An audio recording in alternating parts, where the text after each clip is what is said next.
Hello everyone, welcomes to magnet brains competition. मैं शांतनु, आपका reasoning mentor, फिर से आ चुका हूं क्रैश कोर्स के आज डे 15 में। आई विश आपने डे 14 बहुत अच्छे से एंजॉय किया होगा। जैसा कि आपको पता है कि अभी हम क्या कर रहे हैं, ड्यूअल चैप्टर्स को कवर कर रहे हैं। ड्यूअल चैप्टर्स मतलब एक साथ दो चैप्टर्स। जैसे जो टॉपिक हमारे, जैसे आज हम कर रहे हैं ब्लड रिलेशन और कोडिंग डिकोडिंग, तो अगला जो आएगा वो कोडिंग डिकोडिंग से होके अगले टॉपिक में कन्वर्ट हो जाएगा। मतलब एक एक टॉपिक को आप दो दो बार, तीन तीन बार यहां पढ़ते हैं, क्योंकि प्रीलिम्स में इससे ज्यादा नहीं आएगा। और मेरा ऐसा मानना है कि अगर रीजनिंग में आप 40 के 40 क्वेश्चन कर लिए, एग्जाम निकलना तय, क्योंकि पूरा स्कोर वहीं पे आपका आके रुक जाएगा। और एक्यूरेसी ध्यान रखिएगा, सबसे इंपॉर्टेंट है। तो रेगुलर मॉक लगाइए। आने वाले टाइम पे ये फिनिश करने के बाद हम आपके सामने रेगुलर मॉक टेस्ट करवाएंगे, और इस मॉक टेस्ट में आपको टाइमर के साथ देखना होगा कि कितने नंबर आप प्रॉपर इसको दे पाते हैं। ठीक है भाई, चलिए तो सेशन शुरू करूं उसके पहले मैं बता दूं कि अगर आप मुझे फर्स्ट टाइम देख रहे हैं तो जल्दी से चैनल को सब्सक्राइब करके बेल आइकन प्रेस कर दीजिए, क्योंकि मैग्नेट ब्रेन्स एकमात्र ऐसा ऑनलाइन प्लेटफॉर्म है जो आपको 100% क्वालिटी कंटेंट के साथ फ्री एजुकेशन देता है। मतलब आपको हम कोई भी पैसा नहीं लेते, हमारा सिर्फ यही मोटो है कि आप पढ़िए, सिलेक्शन ले लीजिए। तो बस आप इस फ्री एजुकेशन को, अगर आपको पैसा अपना बचाना है, आप देखते हैं कि शहरों में बच्चे जाते हैं, गांव से बड़ी तकलीफ से होके गुजर के भारी भरकम फीस पे करते हैं, उसके बाद वहां पे रहने का, खाने का, ये सारी चीजें बहुत एक्सपेंसिव होती हैं। और शायद कुछ बच्चे इसी कह सकते हैं कि पैसों की कमी के कारण अपने सपनों को कहीं ना कहीं समेट के दबा के रख लेते हैं। तो बस मैग्नेट ब्रेन्स उन्हीं बच्चों के लिए है कि आप बैठिए, घर बैठे सिर्फ और सिर्फ एक नॉमिनल अमाउंट में अपना लैपटॉप या फोन रिचार्ज कीजिए, और सिर्फ अच्छे से क्वालिटी कंटेंट के साथ गवर्नमेंट एग्जाम्स की एक सीट पक्की कर लीजिए। तो बस आप बने रहिए मैग्नेट ब्रेन्स के ऑफिशियली कंपटीशन चैनल से, और जितने भी एग्जाम्स आपके आएंगे, आ सकते हैं, आ रहे हैं, उनके सभी के प्रॉपर आपके सामने हम क्या लाएंगे, कंटेंट लाएंगे जो आपके लिए बहुत बेनिफिशियल होंगे। और ये कंटेंट याद रखिएगा, एग्जाम ओरिएंटेड होने वाले हैं। तो बस आपको अलग से कुछ नहीं पढ़ना, सिर्फ इतना पढ़ लो, आपका एग्जाम क्लियर हो जाएगा। और ध्यान रखिएगा, ये भी प्री चल रहा है, हम मेंस का भी कोर्स आपके सामने लेके आएंगे। तो बस बने रहिएगा इस मैग्नेट ब्रेन्स के ऑफिशियली कंपटीशन चैनल पे, ठीक है ना। तो चलिए शुरू करें भाई। ब्लड रिलेशन की कहानी शुरू कर रहे हैं, यहाँ पे ब्लड रिलेशन की कहानी शुरू कर रहे हैं। तो सबसे पहले मैं यहां पे लेके आ गया हूं आपके सामने क्या, coded blood relation. Coded blood relation लेके आ गया हूं। जरा ध्यान से देखिए, इसको बनाने की कोशिश करिए, ध्यान से देखिए भाई। आपके सामने एक इंफॉर्मेशन दे दी गई है कि किस सिंबल का मतलब क्या है, और उसके बाद फिर इनसे कुछ क्वेश्चंस भी पूछे जाएंगे, तो उनको भी आपको सॉल्व करना पड़ेगा। ठीक है, तो एक काम कर लें, मैं इनको लिख लेता हूं। कैसे, यहीं पे लिख लेता हूं यहाँ पे कि प्लस का मतलब क्या है, सिस्टर। ठीक है, यहां पर जो प्लस है ना, इस प्लस का मतलब क्या है, सिस्टर। यहां पे इसको लिख लेते हैं यहां पे, ठीक है। प्लस का मतलब यहां पे क्या दिया गया, सिस्टर दिया गया, ठीक है। हैश का मतलब हस्बैंड है, हैश का मतलब हस्बैंड है। डॉलर का मतलब डॉटर है, ठीक है। डॉलर का मतलब क्या है भाई, डॉटर है। परसेंटेज का मतलब मदर है, परसेंटेज का मतलब मदर है। और एट द रेट का मतलब ब्रदर, एट द रेट का मतलब जो है वो ब्रदर है। ठीक है भाई, ये सारी चीजें आपके सामने बन के आ चुकी हैं। बस अब करना कुछ नहीं है, क्वेश्चन पे आ जाते हैं। जरा सा क्वेश्चन क्या है, जरा पढ़ लीजिए। क्वेश्चन यहां पे पढ़िए भाई। क्वेश्चन क्या है देखिए जरा। पूछा गया है कि इस क्वेश्चन मार्क की जगह पे, इस प्रश्नवाचक चिन्ह के स्थान पे, इनमें ऐसा क्या रखें जिससे हमको ये पता चल जाए, क्या पता चल जाए भाई, कि जो बी है ना वो के की चाइल्ड है। इस क्वेश्चन मार्क पे कहां गया, इस क्वेश्चन मार्क पे ऐसा क्या रखें या कौन सा साइन रखें जिससे पता चल जाए कि जो बी है वो के की चाइल्ड है। अच्छा, बी जो है वो के की चाइल्ड है। चाइल्ड का मतलब बेटा या बेटी कुछ भी हो सकती। तो चलो भाई, लेट्स सी। बी अगर के की चाइल्ड है तो इसको तो बनाना पड़ेगा, पूरा इंस्ट्रक्शन पूरा बनाना पड़ेगा। जरा बना लेते हैं। तो टी परसेंटेज के, भाई यहाँ पे परसेंटेज का मतलब मम्मी होगा, तो टी जो है यहाँ पे मैं बना ले रहा हूँ उसको। जो टी है वो मम्मी है किसकी, के की। के हैश एफ, हैश का मतलब हस्बैंड, के जो है वो हस्बैंड है किसके, एफ के। तो एफ उनकी वाइफ हो जाएंगी। और एफ परसेंटेज एल, परसेंटेज का मतलब मदर होगा, एफ मम्मी है किसकी, एल की, तो एल प्लस एन, प्लस का मतलब यहाँ पे क्या है सिस्टर, एल बहन है किसकी, एन की, ये बन गया। अब मुझे बी को किसकी चाइल्ड बताना है, के की, तो के की चाइल्ड बी हो जाएगी अगर बी इन्हीं का भाई या बहन हो, या यूं कहूं मैं कि यहां ऐसा साइन रखो जिससे कि एन जो है वो बी का या तो भाई हो जाए या तो बहन हो जाए। तो आपको पता होगा कि ब्रदर के लिए साइन है @ और प्लस के लिए है क्या, सिस्टर के लिए प्लस। तो अगर यहाँ पे @ में रखूंगा तो क्या हो जाएगा, एन जो है वो भाई है किसका, बी का, तो बी का जेंडर पता नहीं चलेगा लेकिन के की चाइल्ड तो बी रहेगी ना। सिमिलरली अगर यहां पे हम प्लस रख दें तो एन क्या हो जाएगी, बहन हो जाएगी बी की, तब भी बी क्या होगा, के की चाइल्ड लगेगा।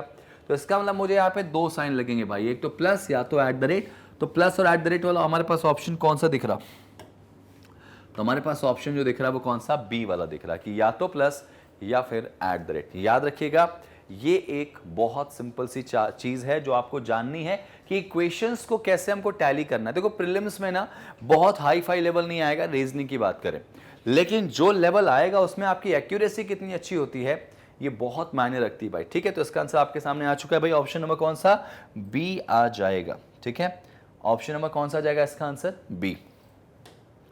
नेक्स्ट क्वेश्चन पे आ जाते हैं।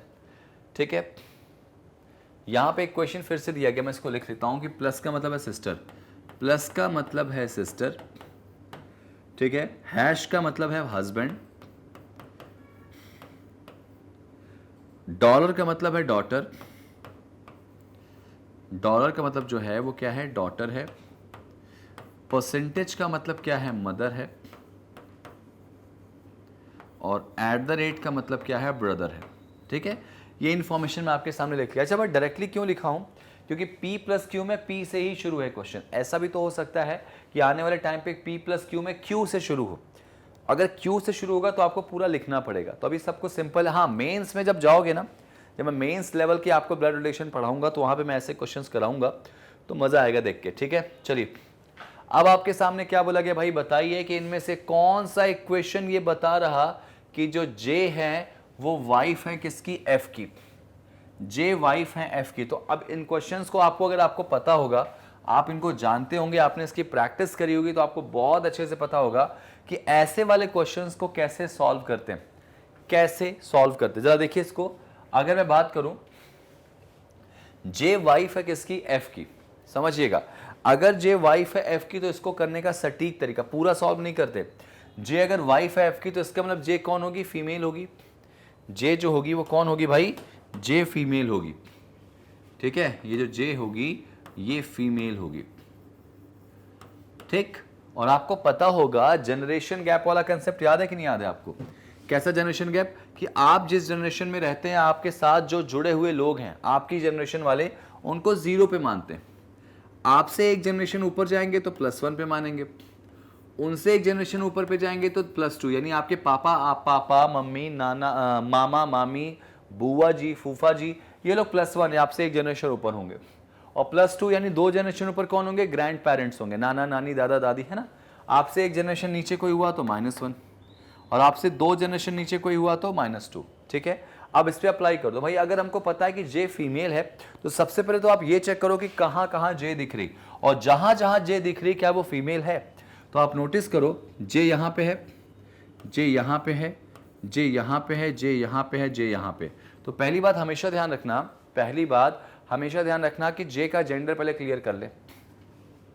J परसेंटेज R, आपको पता है कि परसेंटेज का मतलब है मदर। ठीक है, तो J मदर मतलब फीमेल है, जिसके बारे में पूछा गया अगर लास्ट में वो है तो वो ऑप्शन पहले कैंसिल कर दो, क्योंकि उसका जेंडर ही क्लियर नहीं होगा। ठीक है, इसमें भी मदर है J, इसमें भी मदर है, यहाँ पे भी J लास्ट में, और अगर J लास्ट में है तो फिर इसका जेंडर क्लियर नहीं होगा। तो भाई देखो 2 ऑप्शन तो हमारे जल्दी से एलिमिनेट हो चुके हैं, और अगर 2 ऑप्शन एलिमिनेट हो गए तो बचे क्या, बाकी 3 ऑप्शन जल्दी से कर लो।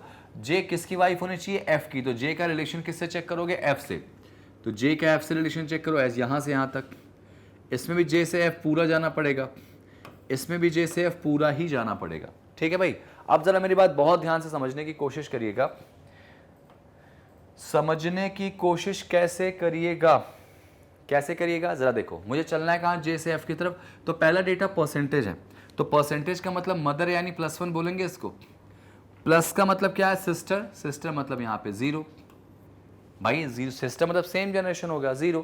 अच्छा अगर हमको आंसर वाइफ चाहिए तो वाइफ तो सेम जनरेशन में होगी, यानी हमको रिजल्ट कितना चाहिए, 0 में। हमारा रिजल्ट किस में आना चाहिए, 0 में, ठीक है। अच्छा यहाँ पे देखो परसेंटेज, और इस परसेंटेज का मतलब क्या होगा, मदर, तो परसेंटेज का मतलब मदर होगा तो +1 हो जाएगा। तो इनका रिजल्ट किया तो कितना आ गया, +2। हमको आंसर 0 में चाहिए और इसमें +2 में आ रहा, तो यानी ये ऑप्शन भी क्या होगा हमारा, गलत हो जाएगा, कैंसिल हो जाएगा भाई। हमारे 3 ऑप्शन खत्म हो गए। आगे देखो, आगे देखो जरा सा, ये देखो परसेंटेज का मतलब मदर है यानी +1, प्लस का मतलब क्या है भाई, प्लस का मतलब सिस्टर है 0, @ का मतलब क्या है, भाई यानी 0, डॉलर मतलब क्या है, बेटी यानी कि -1। तो इनका रिजल्ट करने पर मुझे क्या मिल रहा है, 0, और मुझे 0 चाहिए था, देखो माइनस प्लस कैंसिल हो जाएगा, तो ये आंसर हो सकता है। जरा एक बार और चेक कर लो, नीचे वाला, नीचे वाला भी चेक कर लो। तो परसेंटेज का मतलब मम्मी, हैश का मतलब हस्बैंड यानी 0, प्लस का मतलब क्या हो जाएगा भाई, सिस्टर यानी 0, सेम जनरेशन है। परसेंटेज का मतलब हो जाएगा मदर यानी कि +1। तो इनका रिजल्टेंट कितना आएगा, +2 आएगा, और हमको कितना चाहिए भाई, रिजल्ट इसका 0 में चाहिए। तो अब मैं श्योर हूं कि इसका आंसर क्या आएगा, ऑप्शन नंबर सी आ जाएगा। इसका जो आंसर आएगा वो कौन सा आएगा, ऑप्शन नंबर सी आ जाएगा। देखो आराम से अब इन क्वेश्चन को बना सकते हैं। ध्यान रखिएगा, अगर भाई बोला गया, वाइफ बोला गया, हस्बैंड बोला गया, ये सब सेम जनरेशन में होते हैं। जीजा जी बोला गया, दीदी बोला गया, आपसे अगर बोला गया भतीजा, नेफ्यू और नीस बोला गया तो एक जनरेशन नीचे होगा, बेटा बोला गया एक जनरेशन नीचे होगा, पापा बोला गया एक जनरेशन ऊपर होगा, दादाजी बोला गया 2 जनरेशन ऊपर होंगे। तो ये चीज आपको यहां पता होनी चाहिए, ठीक है भाई। तो इसका आंसर क्या आ जाएगा, इसका आंसर आएगा ऑप्शन नंबर सी, ठीक है। नेक्स्ट, नेक्स्ट अब देखो यहां पे नेक्स्ट क्या बोला गया, जरा पढ़ लो इसको। नेक्स्ट आपका इंडिकेटिंग फॉर्म वाला क्वेश्चन है भाई। इशारे से एक रिश्ता बताया गया। कल्याण की ओर इशारा करते हुए श्रेया क्या बोलती है कि उसकी मम्मी, किसकी मम्मी, कल्याण की जो मम्मी है ना, उसका भाई जो है, कल्याण की मम्मी का जो भाई है वो श्रेया बोलती है कि मेरे बेटे मनीष का पिता है। तो इसको बनाए क्या, जरा सा बना लो भाई। देखो कल्याण की मम्मी, देखो कल्याण है, कल्याण की मम्मी उससे एक जनरेशन ऊपर होंगी। कल्याण की मम्मी का जो भाई है, कल्याण की मम्मी का जो भाई है, ठीक है, मेरे बेटे, किसके बेटे भाई, श्रेया ने कहा है तो ऑब्वियस सी बात है श्रेया के बेटे की बोला गया। तो मेरे बेटे यानी श्रेया के बेटे मनीष का पिता है। ये जो है ना श्रेया के बेटे मनीष, तो श्रेया ऑब्वियस सी बात है इनकी क्या हो जाएगी, इनकी वाइफ हो जाएगी। श्रेया बोलती है मेरा बेटा जो है ना मनीष के वो पापा हैं। क्वेश्चन था कल्याण की ओर इशारा करते हुए श्रेया ने कहा कि कल्याण की जो मम्मी का भाई है, कल्याण की मम्मी का जो भाई है ये मेरे बेटे मनीष के पिता है। तो बताओ कल्याण का श्रेया से क्या रिश्ता होगा।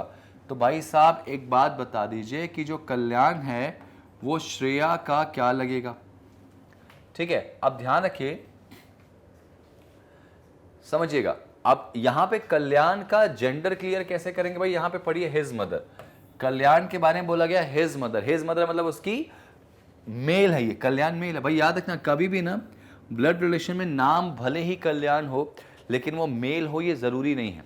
तो इसलिए थोड़ा सा जेंडर देख लेना भाई। अगर कल्याण का जेंडर क्लियर नहीं होता तो इसका आंसर लगाते इनमें से कोई नहीं, नन ऑफ दीज, या इसका असली आंसर होता कैन नॉट बी डिटरमाइंड, क्योंकि यहाँ पे बोला गया है उसकी मम्मी मतलब हिज, हिज मतलब किसकी बात हो रही, कल्याण की। तो थोड़ा सा इंग्लिश और हिंदी को टैली करके लेके चलोगे भाई तो आप ऑब्वियस सी बात है कल्याण जो होगी, श्रेया जो है उसकी मामी लगेंगे, देखो ना मामा की वाइफ, तो कल्याण उसका क्या लगेगा, भांजा लगेगा ना। भांजा को इंग्लिश में क्या बोलते हैं, नेफ्यू, नेफ्यू, और हिंदी में क्या बोलते हैं भाई, भांजा। तो इस तरह से ना इसका आंसर जो होगा वो ऑप्शन नंबर बी आ जाएगा। समझ में आई बात। कभी भी ऐसे क्वेश्चन आपके सामने आए तो थोड़ा सा रिलेट करके बनाओगे तो बहुत अच्छे से इसको कर पाओगे, ठीक है। नेक्स्ट आ जाओ, नेक्स्ट पे।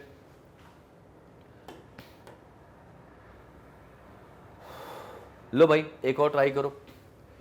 नेहा ने कहा, नेहा क्या बोलती भाई, if Neha says Priyanka's father Omvir is the only son of my father in law's Chandrapal. सोचो भाई, यहां पर नेहा कहती है कि प्रियंका के पिता ओमवीर जो हैं, ठीक है, मेरे ससुर चंद्रपाल के इकलौते बेटे हैं। तो एक काम कर लेते हैं, नेहा कहती है मेरे ससुर ना, तो ये नेहा है, ठीक है, नेहा के ससुर, तो नेहा मान लो फीमेल है यहाँ पे, तो नेहा के हस्बैंड के पापा जो होंगे वो चंद्रवीर होंगे, ठीक है, चंद्रपाल होंगे। नेहा कहती है कि मेरे ससुर के इकलौते बेटे। अब सोचो जरा सा, नेहा के ससुर का इकलौता बेटा ये आ सकता है, बिल्कुल आ सकता है। क्वेश्चन ये था कि नेहा कहती है, अच्छा भाई नेहा अगर कहती है मतलब नेहा तो फीमेल हो गई, डन हो गया, नेहा शेष। तो नेहा अगर फीमेल हो गई तो क्या बोला गया, नेहा क्या बोल रही कि जो प्रियंका के पिता ओमवीर है ना, वो मेरे ससुर, यानी नेहा के ससुर कौन होंगे, नेहा के पति के पापा, मेरे ससुर चंद्रपाल के इकलौते बेटे, तो ये चंद्रपाल का इकलौता बेटा यही होगा। तो ये जो बंदा है ना वो प्रियंका के पापा है, तो प्रियंका इनकी बेटी हो जाएगी या बेटा हो जाएगा, तो प्रियंका के कौन हो गया, पापा हो गया। तो ऑब्वियस सी बात है नेहा प्रियंका की मम्मी होगी ना। तो पूछा गया है रुचि जो प्रियंका की बहन है, अच्छा भाई प्रियंका की एक बहन है जिसका नाम रुचि है, प्रियंका की एक बहन जो रुचि है उसका चंद्रपाल से क्या रिश्ता होगा। तो चंद्रपाल जो होंगे रुचि के क्या लगेंगे, ग्रैंडफादर ही तो लगेंगे ना भाई। चंद्रपाल जो हैं वो कौन लगेंगे, ग्रैंडफादर। कहाँ गया, अच्छा किसके बारे में पूछा गया, चंद्रपाल के, चंद्रपाल के बारे में पूछा गया क्या। तो रुचि जो प्रियंका की सिस्टर है उसका चंद्रपाल से, अच्छा पूछा रुचि के बारे में गया भाई, ये ग्रैंडफादर लगेंगे। देखो इसमें देखो ध्यान से, इंग्लिश में देख लो, इंग्लिश में देखो भाई कि नेहा ने कहा कि प्रियंका के जो फादर है, ये देखो प्रियंका हो गए इसके फादर जो है, यानी प्रियंका के फादर ये हो गए, ये जो फादर है ना ओमवीर, इनका नाम ओमवीर है भाई, इनका नाम ओमवीर है। प्रियंका के फादर जो ओमवीर है ना वो इकलौते बेटे हैं किसके, मेरे ससुर के। तो नेहा के ससुर चंद्रपाल के इकलौते बेटे, ठीक है। तो भाई नेहा और ओमवीर जो है वो हस्बैंड वाइफ हो जाएंगे, प्रियंका उनकी बेटी या बेटा हो जाएगी, मुझे नहीं पता। अब आगे क्या बोला गया, रुचि जो है वो प्रियंका की सिस्टर है, तो प्रियंका की बहन रुचि हो गई। तो बताना क्या है कि रुचि हुई सिस्टर ऑफ प्रियंका, कॉमा मतलब रुचि की बात हो रही भाई कि जो रुचि है वो चंद्रपाल की क्या लगेगी। तो नियम के हिसाब से देखा जाए तो चंद्रपाल की तो रुचि जो है वो क्या लगेगी, ग्रैंड डॉटर, ग्रैंड डॉटर, ठीक है भाई, ग्रैंड डॉटर। चंद्रपाल का पूछा गया, ओमवीर से पूछा जाता, ठीक है, तो यहां पे आंसर क्या होता, ठीक है। तो आंसर ग्रैंड डॉटर है क्या ऑप्शन में, नहीं है ना भाई, तो नन ऑफ दीज लगाओ ना, नन ऑफ दीज लगाओ। ग्रैंड डॉटर भाई रुचि हो जाएगी, अगर वो नहीं ऑप्शन में तो आप नन ऑफ दीज लगा दो। तो देखो भाई याद रखना, चीजों को प्रॉपर रिलेट करना आपको आना चाहिए, तभी आप चीजों को अच्छे से कर पाओगे। चलो नेक्स्ट कर लेते। अगर पूछा जाता किसके बारे में, चंद्रपाल के, तो ग्रैंडफादर होते। पूछा यहाँ पे क्या गया, रुचि के बारे में, ठीक है। रुचि जो प्रियंका की बहन, उसका चंद्रपाल से क्या रिश्ता है, ठीक है। नेक्स्ट आ जाओ, नेक्स्ट क्वेश्चन पे। अब देखो भाई क्वेश्चन क्या है, अब यहां पर नोटिस करोगे तो एक पजल आ गई, और पजल को बनाने का तरीका होता है कि पजल को जितना अच्छे तरीके से आप रिलेट करके डायग्राम बना लो। तो जरा वीडियो को पॉज करो और ये डायग्राम बनाने की जरा कोशिश करो। वीडियो को पॉज करके इसका पूरा डायग्राम बनाओ जरा सा जल्दी से। मैं साइड हो जा रहा हूं ताकि आप इसको प्रॉपर बना पाओ। बनाओ जरा इसको, आराम से बनाओ, रिलैक्स होके बनाओ, बस ये बनना चाहिए। चलिए, आपने उम्मीद है कि इसको बनाया होगा, ट्राई तो किया होगा। मैं भी काम करता हूं, इसको प्रॉपर बना के दिखाता हूं, ठीक है। कैसे बना के दिखाऊंगा, लेट्स सी। इसमें क्वेश्चन भी आपको यही दिख रहा है आपको नीचे। सबसे पहले क्या बोला गया कि परिवार है, इस परिवार में 3 जनरेशन है भाई, ठीक है। तो इसको आप लिखेंगे कि परिवार में 3 जनरेशन है। प्रैक्टिस करोगे ना तो परफेक्शन प्रॉपर आ जाएगी। अच्छा, उसके बाद क्या बोला गया, परिवार में 8 लोग भी हैं। तो यहाँ पे पर्सन कितने होंगे, 8 पर्सन। परिवार में बेटा कितने पर्सन हैं, 8 लोग हैं, ठीक है। ए ई नाम दे दिया गया। अच्छा, ए जो है ना सिस्टर इन लॉ है डी की। काफी लोग यहाँ परेशान हो जाते हैं, ठीक है।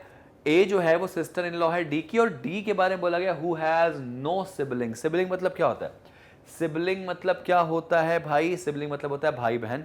कि बोला गया कि जो ए है वो डी की सिस्टर इन लॉ है। अब सिस्टर इन लॉ मतलब भाभी भी हो सकता है, साली भी हो सकता है, देवरानी भी हो सकता है, ननद भी हो सकता है। तो आप देखो कंडीशन के हिसाब से देखते हैं क्या आता है कि ए जो है वो डी की सिस्टर इन लॉ है, और डी की कोई भी क्या है, भाई या बहन नहीं है। जरा सोचो, तो अगर ए सिस्टर इन लॉ है डी की और डी का कोई भाई बहन नहीं, तो उसको इमेजिन करो कैसे कर सकते हो, कैसे कर सकते हो भाई। तो देखो ऐसे कर सकते हैं, ये डी की एक वाइफ होगी। मैं बहुत ध्यान से बताने की कोशिश कर रहा हूं, समझना। डी की एक वाइफ है जिसकी बहन कौन हो जाएगी, ए। डी की एक वाइफ है जिसकी बहन कौन हो जाएगी, ए। तो जो ए है वो डी की सिस्टर इन लॉ। अच्छा, मान लो अगर मैं डी को फीमेल कर दूं, इसका एक हस्बैंड हो जाएगा और उसकी जो बहन हो जाएगी वो ए हो जाएगी। तो उस हिसाब से डी की क्या लगेगी, ननद लगेगी। जरा इसमें देखो ना कि ए जो है वो डी की सिस्टर इन लॉ है और डी का कोई सिबलिंग यानी भाई या बहन नहीं है। तो तो इसमें देखो डी का सच में कोई भाई बहन नहीं, इसमें भी नहीं है, इसमें भी नहीं, तो ये अभी थोड़ा सा डाउटफुल सिचुएशन है। ठीक है, तो एक काम कर लेते हैं, रुक जाओ, काम ये कर लेते हैं, इनका जेंडर हटा दो। ठीक है, ऐसे कर लो कि डी की किसी से शादी हुई है, उसका भाई जो है वो कौन, बहन जो है वो कौन हो जाएगी, ए हो जाएगी, क्योंकि ए सिस्टर इन लॉ है। अभी कंडीशन के अकॉर्डिंग चलेंगे इसको भाई, कि भाई डी की किसी से शादी हुई है, चाहे वो हस्बैंड हो या वाइफ हो, या तो डी के हस्बैंड की बहन, हस्बैंड की बहन को ननद कहते हैं, या डी की वाइफ की बहन। ठीक है, तो यहां पे इस तरह से हो जाएगा। अच्छा आगे पढ़ो, यहाँ पे जो एन है वो पेरेंट है किसके, जी के भाई बहन के। मतलब इसको समझना कि जो एन है is a parent of G's sibling. मतलब क्या, जी के कोई भाई बहन है, उनके जो है वो एन पेरेंट है। तो इसको ऐसे लिख लेते हैं कि जी का कोई भी भाई या बहन है, उनके पेरेंट कौन है, एन। भाई ऑब्वियस सी बात है वो जी के भी पेरेंट होंगे। एल जो है वो मेल नहीं है, इसका मतलब एल कौन है, फीमेल है। ठीक है भाई, एल फीमेल है। एल जो है वो क्या है, female member, and is not the sibling of G's mother. अच्छा सोचो भाई, एल जो है ना वो मेल मेंबर नहीं है इस परिवार का। ठीक है, एल परिवार का मेल मेंबर नहीं है, और साथ ही साथ एक बात और बोला गया, और यही जो एल है वो जी की मम्मी का भाई नहीं, भाई या बहन, बहन नहीं है यहाँ पे, तो जी की मम्मी एन की बहन नहीं है। चलो इस लाइन को मैं हाईलाइट कर लेता हूँ, इस लाइन को थोड़ा सा हाईलाइट कर लेता हूं, ताकि इस लाइन को हम अभी आराम से अरेंज कर पाए। देखो एच क्या है, पापा है किसके, ई के। तुमको ई कहीं दिख रहा है क्या, नहीं, तो ई के जो पापा हो जाएंगे वो एच हो जाएंगे। H is the father of E, और आगे बोला गया हु मतलब किसकी बात हो रही, ई की, कि ई जो है ना वो ए का इकलौता नेफ्यू है। तो ए का नेफ्यू मतलब ए के भाई या बहन का बेटा, कौन, ई, इकलौता नेफ्यू बोला गया भाई। और जैसे ही ये ई यहां आया, तुमको पता चला है कि जो ई है वो किसके फादर कौन है, एच। और अगर एच फादर हो गए तो तुम्हारे हिसाब से यहां कौन आ जाएगा, एच आ जाएगा फादर, तो डी आ जाएगी यहां पे मदर। तो ये देखो हमारा यहां पे बन के आ चुका है, ए का भतीजा, इकलौता भतीजा बोला गया भाई। आगे बोला गया ए की जो मम्मी है ना, ए की जो मम्मी है, अच्छा ए की मम्मी कौन है, डी। ए की जो मम्मी है is the only sibling of G's mother. भाई ए की जो मम्मी है वो जी के मम्मी की क्या है, इकलौती सिबलिंग है। जरा सोचो, अब इसको करो, ए की मम्मी कोई है भाई, यहां से बना लेते हैं। ए की जो मम्मी है वो जी के मम्मी की बहन है, तो इसका मतलब आप ये मान सकते हो कि ए जो है, ठीक है, A's mother is the only sibling of G's mother. हाँ ठीक है, तो ए की जो मम्मी है वो जी के मम्मी की बहन है, तो जी की मम्मी ये होंगी या पापा होंगे। ठीक है, जी की मम्मी की क्या होंगी, बहन होंगी, तो ये इनका बेटा या बेटी कौन हो जाएगी, जी हो जाएगी। अच्छा एक बात बताओ, आपको बताया गया है कि यहां पर जो एन है, एन वाला, N is the parent of G's sibling. ठीक है ना, जी के भाई या बहन का जो पेरेंट है वो कौन हो जाएगा, एन। तो यहां पे एन तो मैं कर दे रहा हूं, जी के कह सकते हैं सिबलिंग, पेरेंट हो गए यहाँ पे, और जी के भाई बहन के भी पेरेंट वही हो जाएंगे। ठीक है, एल के बारे में बोला गया था कि जो एल है किसी भी कीमत पर, यहां पे जो लाइन लिखी थी, L who is not the male member of the family and is not the sibling of G's mother. G की जो मम्मी है उनका सिबलिंग एल नहीं होगा। ठीक है, अच्छा एक बात बताओ, परिवार में कितने लोग हैं भाई, 8 लोग हैं, तो 1 2 3 4 5 6 7, एक और मुझे जगह दिखाई दे रही है, उसकी जगह पे हम रख लेंगे एल को। अच्छा एक बात बताऊं, जी का कोई भाई या बहन है यहाँ पे, तो ऑब्वियस सी बात है जी का एक भाई या बहन होगा कोई, डेफिनेटली वो कौन है, एल है। तो जी का सिबलिंग एल हो गया, तो जी तो मेल होने वाला भाई, क्योंकि एक बहन हो गई तो एक तो भाई होना तय है। अच्छा एक बात बताओ, 1 2 3 4 5 6 7 8, 8 लोग यहाँ दिखाई दे रहे हैं मुझे। अब मुझे एक बात बताओ, यहाँ पे ए ई एच एन के एल जी, ए ई एच के बच गया भाई, यहाँ पे यहाँ कौन आ जाएगा, के आ जाएगा। अभी सिर्फ ये कह सकते हैं ट्रायल बेसिस पे, अभी मैं कंफर्मेशन लेके नहीं आ रहा हूं भाई, अभी कोई कंफर्मेशन नहीं है कि सही क्या है। अब जरा एक बार मैं पढ़ लेता हूं इसको, एक बार मैं इसको पढ़ लेता हूं, ठीक है। सोचो जरा, पर एक बार पढ़ के देखते हैं। जरूरी नहीं है कि ये इन्फॉर्मेशन हमारी बिल्कुल सही हो सकता है कुछ डेटा इसमें एरर भी हो सकता है, ठीक है। उस एरर को लेके चलेंगे, जरा ध्यान से देखो क्या बोला गया कि A is a sister in law of D, A D की सिस्टर इन लॉ है, ठीक है। हु मतलब किसकी बात हो रही, डी की, यानी जो डी है उसका कोई भाई या बहन नहीं है, ठीक है। N is a parent of G's sibling, ठीक है। एन जी के किसी भाई या बहन के क्या है, मम्मी हो जाएंगी यहाँ पे, मतलब सिबलिंग मतलब भाई बहन की बात हो रही है यहाँ पे, जी के भी मम्मी एन हो जाएंगी।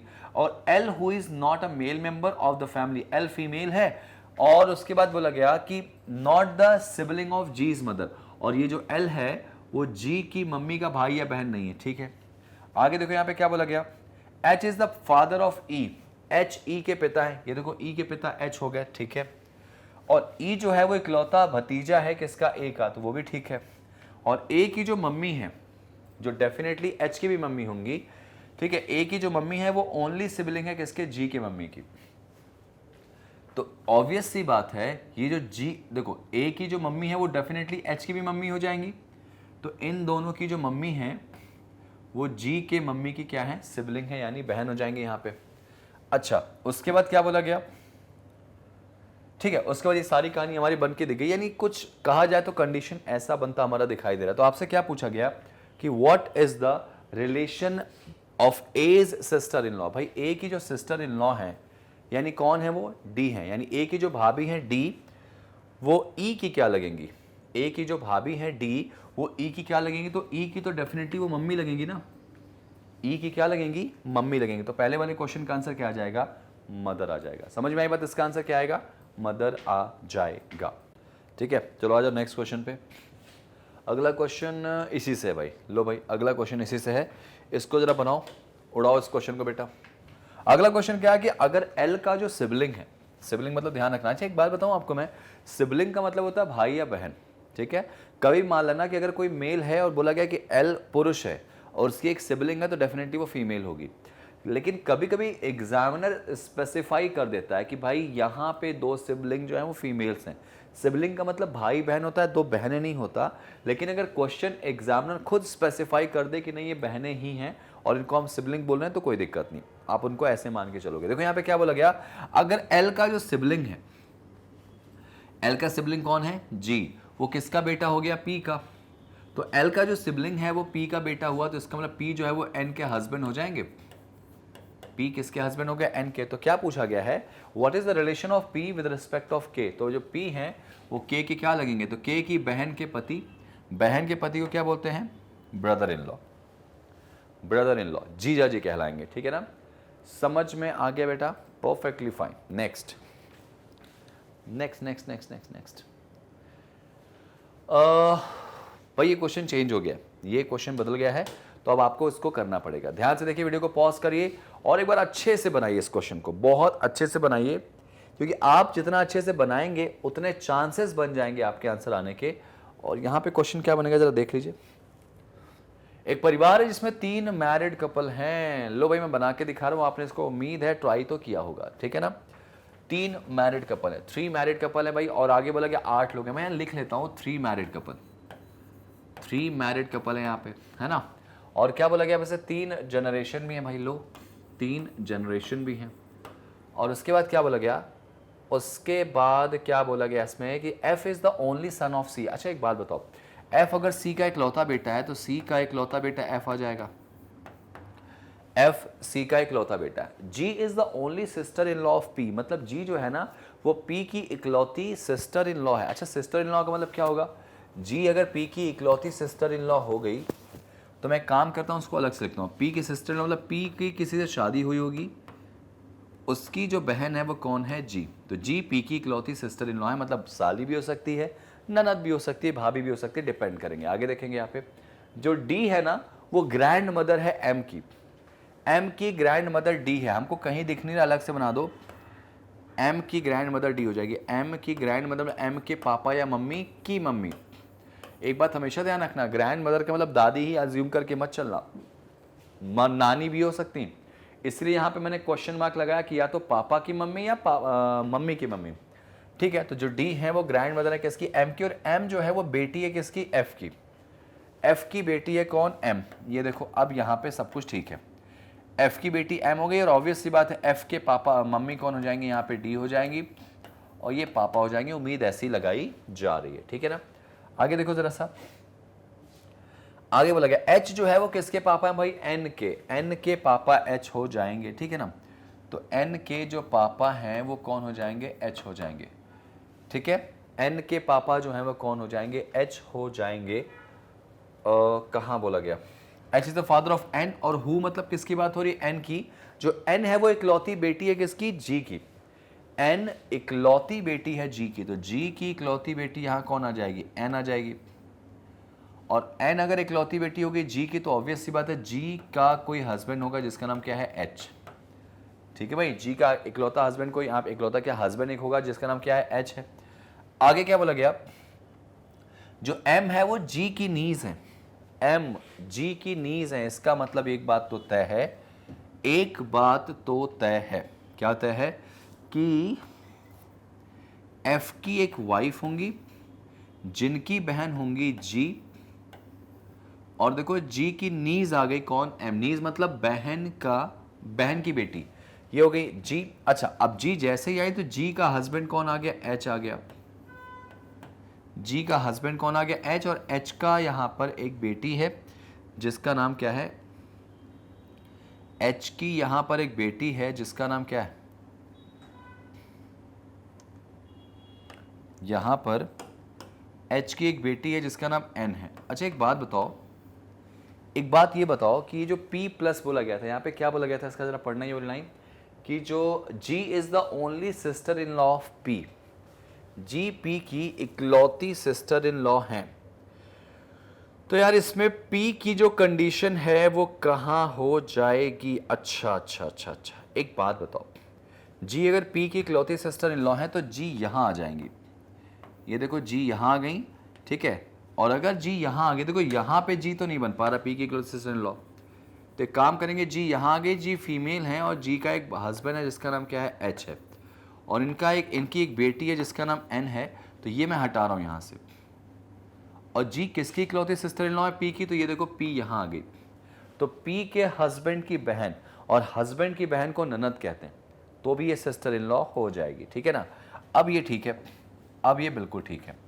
अब जरा देखो ध्यान से, क्या सारी कंडीशन मैच करी, 3 मैरिड कपल हो गए क्या, देखो गिनो जरा, तो 1 2 3 मैरिड कपल हो गए भाई, 3 जनरेशन भी हो गई हमारे पास, और कितने लोग हैं यहाँ पे, 8 लोग हैं, तो 4 2 6 2 8, ठीक है, सब कुछ ठीक है। यहाँ पे पी और जी है वो क्या, मैरिड वुमेन है, पी और जी जो है दोनों क्या है, मैरिड वुमेन है भाई, चलो ठीक है। हाउ मेनी मेल, बताओ मेल मेंबर कितने इस परिवार में तुमको दिखाई दे रहे भाई। एक बार जब आप बनाते हो ना, अब देखो क्वेश्चन को मैंने पहले जी को इधर रख के देखा था, तो जब मैं जी को इधर रख के देखा हूं तो कहीं ना कहीं मुझे पूरा डेटा सेटिस्फाई दिख नहीं रहा था, तो मैंने चेंज कर दिया। पहले मैंने क्या इमेजिन किया था, साली बना के देखा था, सिस्टर इन लॉ का मतलब, फिर मैंने क्या देखा, ननद बना के इमेजिन किया, बिल्कुल सटीक बैठ गया। मेल मेंबर गिनो कितने आ रहे, तो भाई 1 तो ये हो गया, 2 ये हो गया, ठीक है, 3 ये हो गया, 3 ही दिख रहे हैं इसमें मेरे ख्याल से ना, 1 2 3, और सारी फीमेल है इसमें, तो इसका आंसर क्या आएगा, 3। How many male member are there in that family, तो आंसर आएगा इसका 3 is the right answer. Okay चलो आगे बढ़ जाओ, एक क्वेश्चन नहीं आते इसमें, कम से कम 2-3 क्वेश्चन तो बनते हैं भाई, कम से कम 2-3 क्वेश्चन तो बनते हैं। लो अगला क्वेश्चन नया आ गया, लेकिन मैं आपको एक एक क्वेश्चन करके बस मेन जो डायग्राम बनाना सिखाने की कोशिश कर रहा हूँ कि आपसे बनेगा, बनाने के लिए तो आपको दिया जाएगा। लो जरा वीडियो को पॉज करो, बनाओ जरा, वीडियो को पॉज करो और बनाने की कोशिश करो, जितना अच्छा आप बना पाओगे उतना बेहतरीन तरीके से आप चीज़ों को सॉल्व कर पाओगे। बनाओ ज़रा इसको।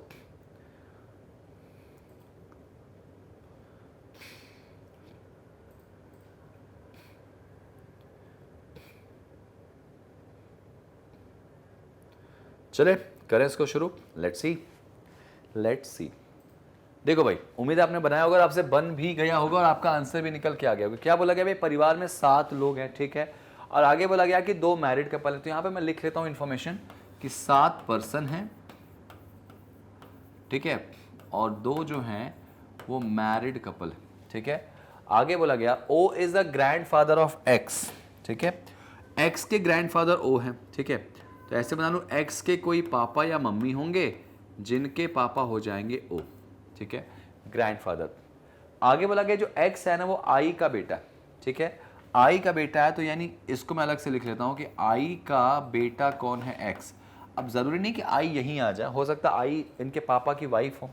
अच्छा आगे क्या बोला गया, एम और एन जो है ना इकलौते बच्चे, दो बच्चे किसके, पी के। ठीक है, तो पी के भाई केवल दो बच्चे हैं जिनका नाम एम और एन है। इनका जेंडर नहीं पता तीनों का, छोड़ो जाने दो। अच्छा आगे क्या बोला गया था इसमें, पी के बारे में बोला गया जो, यानी जो पी है वो सिस्टर है किसकी, क्यू की। अच्छा लो भाई, पी सिस्टर है क्यू की, मतलब क्यू इनका या तो भाई या बहन हो सकती है, मुझे नहीं पता। आगे बोला गया कि एम एक अनमैरिड फीमेल है। ठीक है, तो एम अगर फीमेल होगी तो ऐसे कर लो, आई जो है is not the son in law of P. I P का सन इन लॉ नहीं है, I is not the son in law of P. जरा सोचो, अगर आई पी की सन इन लॉ नहीं होगी तो मुझे ऐसा लग रहा है या तो बहू होगी या तो बेटा होगा। ठीक है ना, आई जो है वो पी का सन इन लॉ नहीं है। ठीक है, इस लाइन को थोड़ा हाईलाइट कर लेता हूं ताकि बन जाए। अच्छा मेल मेंबर जो है वो ज्यादा है फीमेल से, और एक्स एम का नेफ्यू है। लो भाई ये आ गया एम और एक्स, एक्स नेफ्यू है एम का, तो ये देखो एक्स यहां आ गया और एम का नेफ्यू है, तो मतलब इनका जो एम जो है वो यहां आ जाएगी। एम फीमेल है और नो डाउट एम का जो भाई यहां पे भाई हो जाएगा, कौन हो जाएगा, एन भाई हो जाएगा। एन इनका भाई हो गया और एन की शादी हुई है आई के साथ।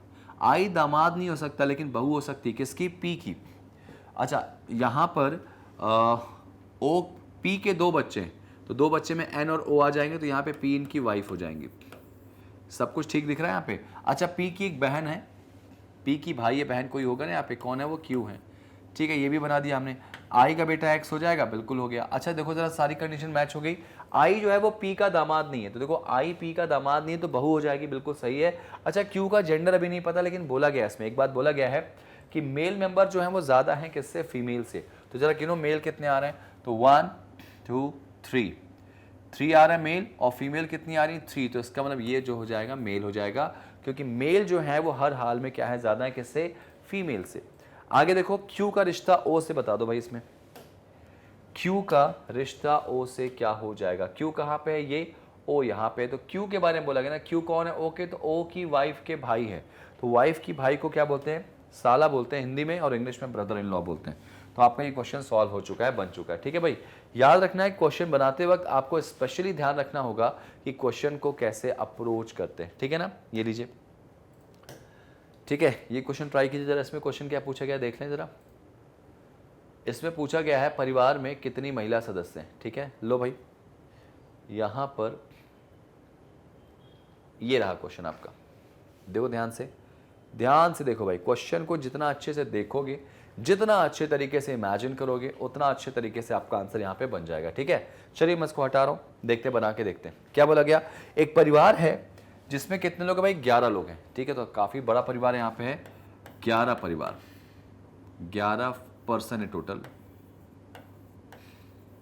ठीक है, 3 जनरेशन भी है भाई परिवार में, 3 जनरेशन भी है, चलो वो भी हो गया हमारा। आगे क्या बोला गया, 3 मैरिड कपल हैं इसमें, तो 3 जो हैं वो मैरिड कपल हैं। सब कुछ ठीक ठाक दिख गया इसमें। पहली लाइन शुरू होती है यहां से कि जो बी है ना वो भाई है किसका, ई का। चलो भाई, B is a brother of E, B भाई है किसका, ई का।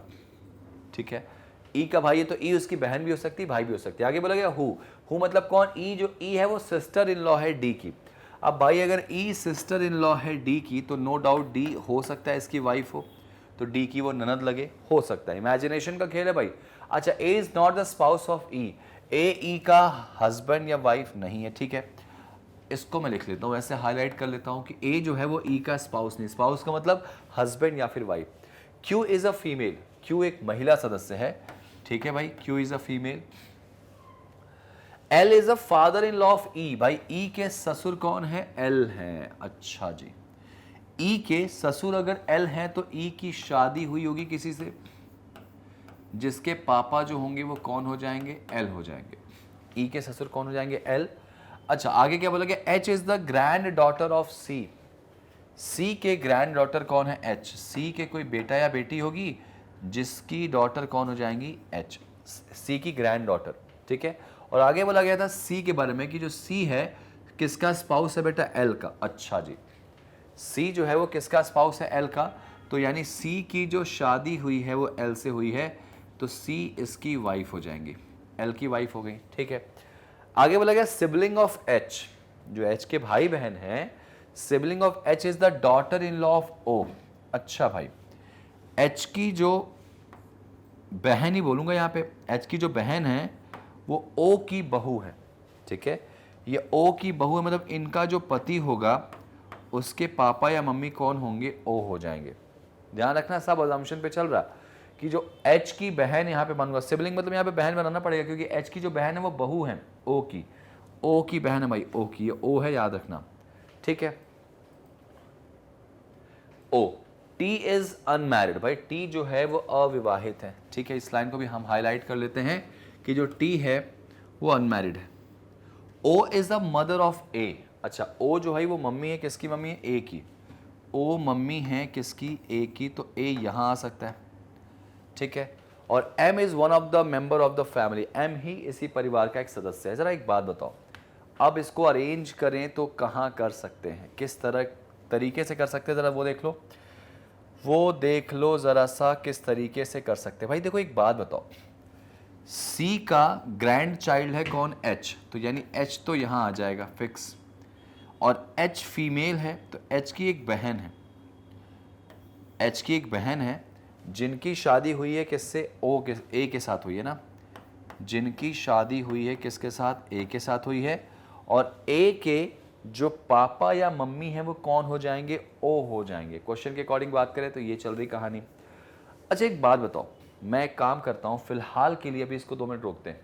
हमको पता है कि परिवार में 11 लोग हैं, अगर मैं सिर्फ इन्हीं को गिनूँ तो कितने आ रहे, गिनो 1 2 3 4 5 6 7 8 9 10 11, सॉरी यहाँ तक गिनेंगे ना, 1 2 3 4 5 6 7 8 9, 9 तो मुझे दिखाई दे रहे हैं।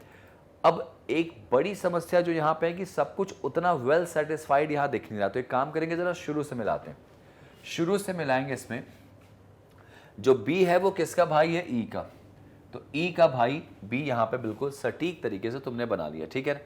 उसके बाद क्या बोला गया, जो ई है वो सिस्टर इन लॉ है डी की। क्या यहीं से वो लाइन थी जो परेशान हो गई, ई डी की सिस्टर इन लॉ है, तो अगर ई सिस्टर इन लॉ है डी की तो डी जो है, अच्छा बी तो भाई बोला गया, हो सकता है कि इनकी बहन वाइफ हो और इनकी ये सिस्टर इन लॉ, चलो भाई ये तो हमें अजम्पशन बिल्कुल सही है। अच्छा ई जो है वो सिस्टर इन लॉ और कैसे हो सकती, ई जो है वो बहू और कैसे हो, सिस्टर इन लॉ कैसे हो सकती भाई, ई है फीमेल और डी की सिस्टर इन लॉ अगर बनानी है तो इसका मतलब ऐसे हो सकता है क्या, यहां से तो कुछ ठीक लग नहीं रहा, तो मैं ऐसा बोल दूं कि इनकी वाइफ कौन हो, डी हो, तो डी की सिस्टर इन लॉ ये लग गई हो, देखो ध्यान से, सॉरी वाइफ ना हो, बहन हो।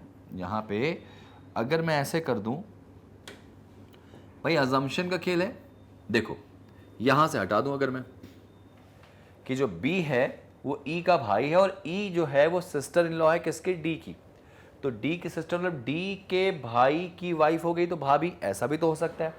अच्छा अगर ऐसा हुआ ना तो थोड़ा बहुत क्वेश्चन मुझे ट्रैक पे आता दिखाई दे रहा है, चलो आगे बढ़ लेते हैं भाई।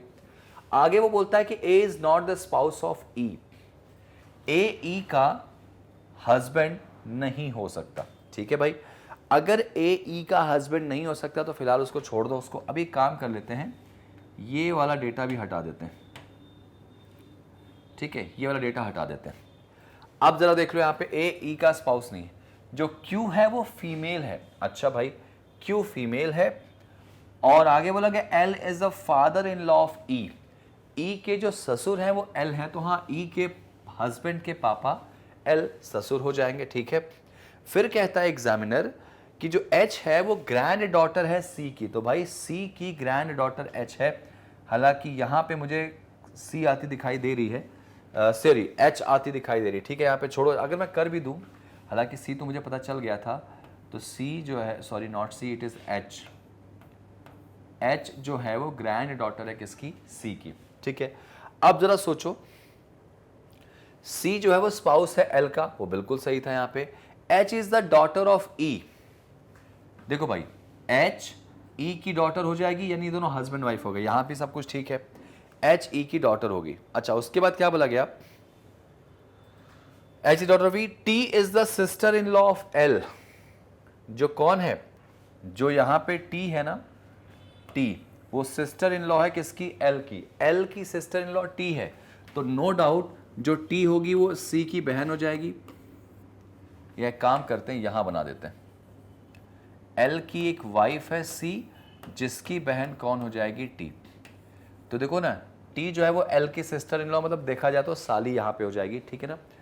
अच्छा, सिबलिंग ऑफ एच, यानी एच का जो भाई या बहन है, ठीक है, ध्यान से मेरी बात सुनना, एच का कोई भाई या बहन है, sibling of H is a daughter in law of O. भाई देखो, एच का एक कोई भाई या बहन है, वो ओ की बहू है, ठीक है। अब ओ की वो बहू है, ठीक है, और आगे बोला गया था टी अनमैरिड है, वो तो सही है। देखो यहां पे ये लाइन बस हमको अरेंज करनी, sibling of H is a daughter in law of O, ठीक है। आगे क्या बोला गया, O is a mother of A, ठीक है। ओ जो है वो ए की मम्मी हो जाएंगी, ठीक है, ओ जो है वो ए की मम्मी हो जाएगी, और एम जो है इसी परिवार का एक सदस्य है। अब जरा एक काम कर लें, अभी हमारा ट्रैक काफी सही चल रहा है। अब ये जो डेटा अगर अरेंज हो जाएगा तो सब कुछ काम बनता दिखाई देगा। अब देखो यहाँ पे सब कुछ ठीक है, कि सी और एल इनके पापा मम्मी कौन है, ये दोनों हो जाएंगे, और इनका बेटा बेटी जो होगी एच हो जाएगी। क्यू परिवार का एक मेंबर है, इसको हटा दो, और क्यू फीमेल यहाँ पे बोला गया, तो इसको मैं यहाँ अलग से लिख लेता हूँ, क्यू फीमेल हो गई। क्वेश्चन बहुत अच्छा है, घुमाने की कोशिश बहुत की गई है, तो उसी को हमको अरेंज करने की कोशिश यहाँ पे करना है। अब देखो भाई, सी से एच ये पूरा हो गया हमारा, सी से एच हो गया, एच का एक बहन है, भाई वही तो बोला गया कि sibling of H is the daughter in law of O, कि एच की जो भाई या बहन है उसकी वो किसकी बहू है, ओ की बहू है। तो एक काम करेंगे, यहां पे इसको ऐसे कर लेते हैं, ऐसे कर लेते हैं भाई, जगह थोड़ी सी बचाते हैं। एच की कोई एक बहन है जो कि बहू है ओ की, ओ की बहू आ रही है यहाँ पे ना, तो ये जो फीमेल है वो ऑब्वियस सी बात है ए की वाइफ है, और ए की मम्मी कौन हो जाएंगी, ओ हो जाएंगी, ठीक है। अच्छा, आगे क्या बोला गया इसमें, O is a mother of A, ठीक है। आगे बोला गया था इसमें कि जो M is one of the member of the family, M और क्यू दो लोग हमारे पास बचे, तो ये तो हमारा पूरा पूरा बन गया, एम और क्यू, तो एम तो यहां आ जाएगा और क्यू यहां आ जाएगा, ठीक है। अब जरा देखो, क्योंकि क्यू तो फीमेल है और एम एक परिवार का सदस्य है, तो ये कुछ हमारा हिसाब किताब बनता दिखाई दे रहा। जरा गिनो, क्या 11 हो गया इसमें, 11 हो गया ना भाई, 11 बोला गया, तो 1 2 3 4 5 6 7 8 9 10 11 हो गया है। परिवार के हिसाब से अगर देखा जाए तो 3 जनरेशन भी दिख रहे हैं इसमें, और आपको देखा जाए तो 3 मैरिड कपल है। क्या 3 इसमें है, तो एक यहाँ दिख रहा, 2 यहाँ दिख रहा, और तीसरा यहाँ दिख रहा, 3 मैरिड कपल हमको दिखाई दे रही है, ठीक है। और मेरे ख्याल से सारी कंडीशन जो थी वो हमने प्रॉपर इसमें बना दी, सब कुछ ठीक था। A is not the spouse of E, A E का स्पाउस नहीं होना चाहिए, तो हाँ ए ई का स्पाउस नहीं, क्योंकि ई का स्पाउस कौन हो गया, एम हो जाएगा, ये लाइन हाईलाइट की थी मैंने। और T is the sister in law of L, हाँ ये भी सही हो गया था। एच की जो बहन है वो डॉटर इन लॉ होगी ओ की, हाँ ठीक है, ओ की बहू हो जाएगी, इस तरह से बन गया, ये ओ अलग हो जाएगा, ठीक है। अब इसमें जरा क्वेश्चन देखें, कुछ है क्या इसमें, क्वेश्चन क्या है भाई, देखो जरा सा, देखो क्वेश्चन कभी कभी ऐसा देगा कि आप वहां पे करने की कोशिश करोगे, थोड़ा कंफ्यूज हो गया, कंफ्यूज हो गए, डेटा बिगड़ेगा, लेकिन इसका मतलब ये नहीं कि आपका डेटा पूरा बिगड़ चुका है। आप क्वेश्चन को बनाएंगे तो बन जाएगा, ठीक है, सब कुछ कंडीशन मैच होगी। भाई परिवार में कितनी फीमेल सदस्य हैं भाई गिन लो, महिला सदस्यों की संख्या कितनी है भाई गिनो जरा। तो फीमेल मेंबर जो हैं वो कितने आ रहे हैं इसमें गिनो, 1 2 3 4 5 6 और 7। तो परिवार में महिला सदस्यों की संख्या जो है वो 7 हो जाएगी। ऑप्शन नंबर कौन सा, बी वाला, B is the right answer, है ना भाई। सब गिन लिया हम लोगों ने, 1 2, उसके बाद 3 4 5 6 और 7, 1 2 3 4 5 6 और 7, ठीक है, 7 आ जाएगा आंसर। नेक्स्ट, और कुछ क्वेश्चन है क्या इससे भाई, नहीं भाई और कोई क्वेश्चन नहीं है। दूसरा क्वेश्चन आपके सामने आ चुका है भाई। अब देखो एक सिंपल सी बात है, आपको जब मैंने बैक टू बैक क्वेश्चंस करा दिए उसी पैटर्न पे कैसे हो रहा क्या हो रहा, तो अब मुझे उम्मीद ये है कि क्वेश्चंस आप आराम से बना सकते हो। ये वाला क्वेश्चन मैं आपको दे रहा हूं कि मुझे इसका आंसर आप सॉल्व करके इसका आंसर कमेंट में देंगे, इसको आप सॉल्व करिए और इसका आंसर आप मुझे कमेंट में रिप्लाई करेंगे, ठीक है। कमेंट में नीचे जाके आप रिप्लाई करेंगे, मैं चेक करूंगा क्या आपका आंसर सही है। भाई देखो सारी कंडीशन मैंने बैक टू बैक क्वेश्चंस के अकॉर्डिंग बना के दे दी। अब आपको करना है कि एक आध क्वेश्चन तो आप, मुझे लगता है कि आप इतने कैपेबल हैं कि आसानी के साथ इसको बना के दे सकते हैं। तो मुझे वेट रहेगा आपके आंसर का, ठीक है। एक बात ध्यान रखना है, यहाँ पे जो बोला गया ना, कहाँ पे भाई, ठीक है, सारी कंडीशन यहाँ पे बिल्कुल सही है, बिल्कुल सेम कंडीशन सेम कंसेप्ट के साथ ये क्वेश्चन है। इसमें पूछा गया सी का बी से क्या रिश्ता है, तो भाई ये आंसर क्या होगा, इनमें से मुझे आपको रिप्लाई करना है और कमेंट में रिप्लाई करिएगा, मैं वेट करूंगा भाई, ठीक है। इसमें और कोई क्वेश्चन तो नहीं, देखो जरा सा, नहीं भाई इसमें और कोई क्वेश्चन नहीं दिखाई दे रहा, तो इसका आंसर आपको मिल जाएगा, ठीक है। चलिए मैं ये वाला करके दिखा दे रहा हूँ आपको, ज़्यादा ध्यान से देखिए।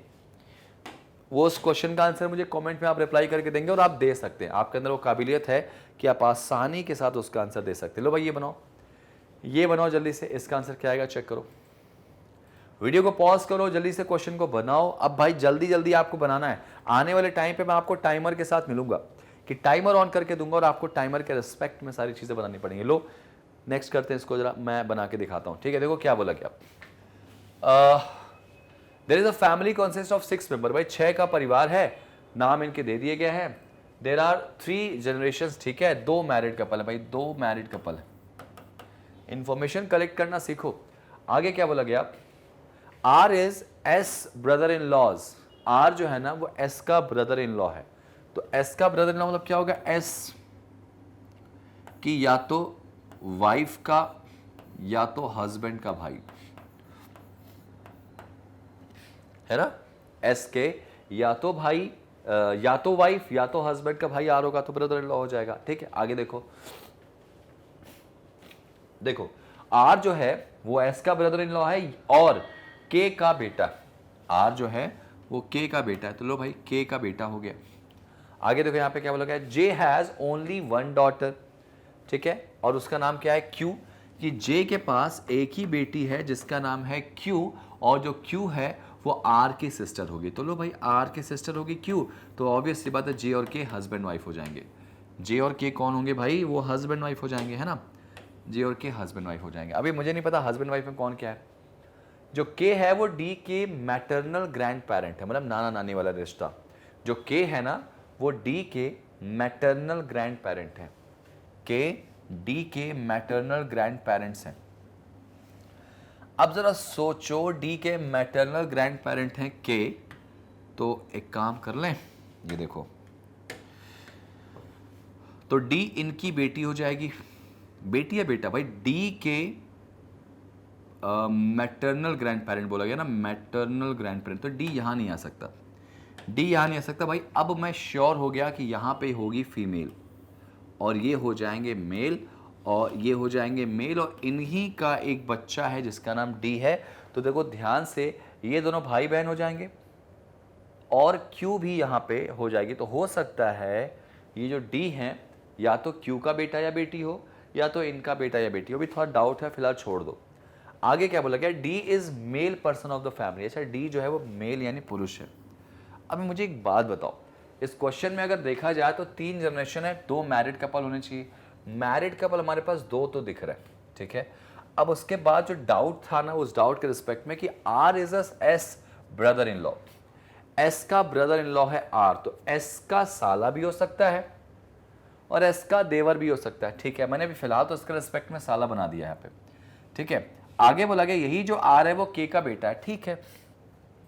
जे हैज ओनली 1 डॉटर, अच्छा जे की केवल एक ही बेटी है, तो अगर जे की केवल एक ही बेटी है तो उसका नाम कौन आ गया, वो क्यू है, और Q has who has also R sister, जो आर की बहन है। और आगे बोला गया K is D's maternal grand parent, जो के है, के वो डी के मैटरनल ग्रैंड पेरेंट मतलब ननिहाल पक्ष में आते हैं। अब जरा सोचो कि डी अगर क्यू का बेटा हुआ तो भी ये मैटरनल ग्रैंड पेरेंट होंगे और इसका बेटा हुआ तो भी मैटरनल ग्रैंड पेरेंट आ जाएंगे, ठीक है ना। अच्छा एक नाम बच गया इसमें, वो नाम कौन सा भाई, देखो जरा सा, जे हो गया, क्यू क्यू हो गया, क्या क्यू हो गया इसमें, है ना, के डी एस एस एस के डी एस तीनों हो गए, आर बचा है क्या, आर भी हो गया, क्यू के डी एस, 1 2 3 4 5 6, तो 1 2 3 4 5 6, अच्छा 7 हो गया इसमें। अब अगर 7 लोग इसमें आ गए, हमारे पास कितने लोग होने चाहिए, 6, तो ये देखो 4 और 3 7 हो गया, तो इसका मतलब अभी मैं कंफर्म हूं ये जो क्यू है वो ये है, ये जो क्यू है ना वो ये है। अब ठीक है, अब बिल्कुल पिक्चर क्लियर हो गई। यहाँ पर 7 थे, यहाँ पे 6 हो गए। अब के और जे का भी जेंडर मुझे क्लियर नहीं दिख रहा, सब कुछ ठीक है। यहाँ पे आगे देखो जरा सा, मेरे ख्याल से इस पूरी कहानी में ना डी एक पुरुष सदस्य है। ये नहीं बताया गया इसमें कि के और जे का जेंडर क्या है, बस ये दोनों हस्बैंड वाइफ है, ये मुझे पता है, ठीक है ना। एस का रिश्ता बताना है किससे, जे से। देखो जरा एस का रिश्ता जे से बताना था, देखो जे के बारे में पूछता तो आंसर सी एंड डी होता, लेकिन एस के बारे में पूछा गया तो जे की बेटी का पति, और बेटी का पति को क्या कहते हैं भाई, दामाद। Answer is grandson, sorry son in law. Option आएगा ऑप्शन नंबर सी, ठीक है भाई। तो ऐसे क्वेश्चंस देख के आपको बनाना है और नंबर को फिक्स कर लेना है। चलिए भाई बढ़ते हैं किसकी तरफ, अब आते हैं नेक्स्ट पे। अब हम बात करेंगे किस पे, कोडिंग डिकोडिंग पे। यार कोडिंग डिकोडिंग में आपके एग्जाम में क्या आएगा भाई, तो कोडिंग डिकोडिंग में आपके सामने सेंटेंस कोडिंग बहुत सारे आएंगे। तो जरा इस क्वेश्चन को देखो, जरा पढ़ो, आपने काफी प्रैक्टिस करी, हमने करवाई भी है प्रैक्टिस। तो इस क्वेश्चन का आंसर आपके हिसाब से क्या होता दिखाई दे रहा है, जरा पकड़ो और आंसर बताने की कोशिश करो। चलो मैं इसको बताता हूं, ध्यान से देखो। अब आपसे क्या पूछा गया भाई, किसी कोड भाषा में क्या किसको कहते हैं सब कुछ बता दिया गया आपको, कैसे कहते हैं क्या कहते हैं सब कुछ बता दिया गया आपको। अब जरा से पूछा गया कि थिएटर इज इंटरचेंज का कोड आपको दिया गया with the code for noise, then what will be. अच्छा अगर बोला गया if the code of theatre is interchange with the code for noise, then what will be the possible code of theatre curtains starts fall. जरा सोचो, अगर इसने बोला है कि जो थिएटर का कोड है उसको इंटरचेंज कर दें किसके कोड से, नॉइस के कोड से, then what will be the possible code for theatre curtain starts fall. ठीक है ना, कर लेते हैं। तो इसका मतलब जो थिएटर का कोड होगा वो एक्चुअली थिएटर का नहीं होगा, वो नॉइस का कोड हो जाएगा। क्वेश्चन थोड़ा सा ट्विस्ट हुआ है, ठीक है। एक काम कर लेंगे, तो मैं सीधे सीधे नॉइस का कोड निकाल लेता हूँ पहले। आप जरा ढूंढो इसमें आप ढूंढो कि नॉइस का कोड क्या है। पहले वाले में नॉइस है क्या, नहीं है, पहले वाले में नॉइस नहीं है। सेकेंड वाले में नॉइस है क्या, नहीं है। थर्ड वाले में नॉइस है क्या, हाँ है। थर्ड वाले में आपको नॉइस दिखाई दे रहा, ठीक है, थर्ड वाले में नॉइस आपको दिखाई दे रहा है। अच्छा फोर्थ वाले में देखो नॉइस दिखाई दे रहा है। साफ साफ बोला गया है कि थिएटर का कोड इंटरचेंज कर दे किसके कोड से, नॉइस के कोड से। तो भाई नॉइस का कोड हमारा क्या दिख रहा है भाई, जरा देखो, हमको नॉइस दिख रहा है कहाँ पे, तीसरे और चौथे में, तो उसका कोड भी इनमें कॉमन होगा। तो जरा देखो RB LB NB SN, इनमें कॉमन क्या दिख रहा है, तो आप नोटिस करोगे SN कॉमन दिख रहा, SN दिख रहा है। तो इसका मतलब नॉइस का जो कोड है वो SN हो जाएगा, जो कि इस समय कंडीशन के हिसाब से किसका कोड हो जाएगा, थिएटर का। तो SN हमको देखो फर्स्ट वाले में दिखाई दे रहा है, सेकेंड में SN नहीं है, थर्ड में है, फोर्थ में, और CND तो इसमें बोल नहीं सकते अभी फिलहाल के लिए। तो इसका मतलब कि हमारे दो ऑप्शन तो फिलहाल एलिमिनेट हो गए। अब एक काम करें, कर्टेंस का निकालो जरा, कर्टेंस का कोड क्या हो जाएगा, जरा वो देख लो जल्दी से। कर्टेंस का कोड क्या हो जाएगा, कर्टेंस यहां दिखाई दे रहा है भाई, ये लो, ठीक है।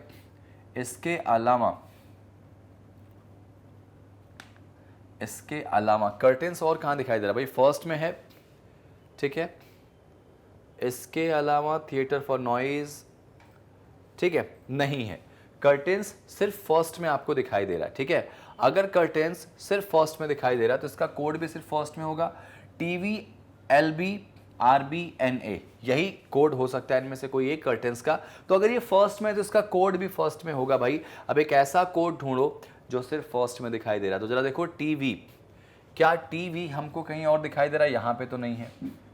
TV हमको यहाँ दिखाई दे रहा है, नहीं है, यहाँ भी नहीं, तो इसका मतलब TV हो सकता है। LB की बात करें वो यहां दिखाई दे रहा है, कभी नहीं होगा। RB की बात करें वो यहां दिखाई दे रहा है, कभी नहीं होगा। और NA की बात करें, NA की बात करें तो वो यहां दिखाई दे रहा है, वो भी नहीं होगा।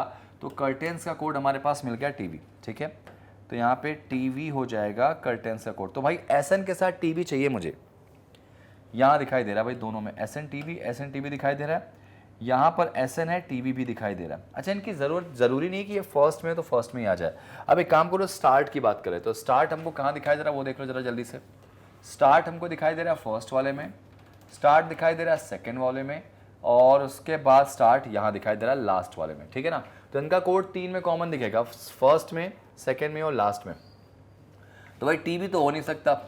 LB RB NA, LB RA NA, जरा देखो इसमें क्या दिख रहा है भाई, LB RE NA है ना। तो LB और NA दोनों में कॉमन दिख गया मुझे, LB NA LB NA। अब लास्ट वाले से क्लियर हो जाएगा, लास्ट वाले में देखो ध्यान से सिर्फ NA है, स्टार्ट्स में देखो लास्ट में सिर्फ एन ए दिखाई दे रहा है, मतलब कंफर्म हो गया कि स्टार्ट से कोड एन ए हो जाएगा, एन ए हो जाएगा।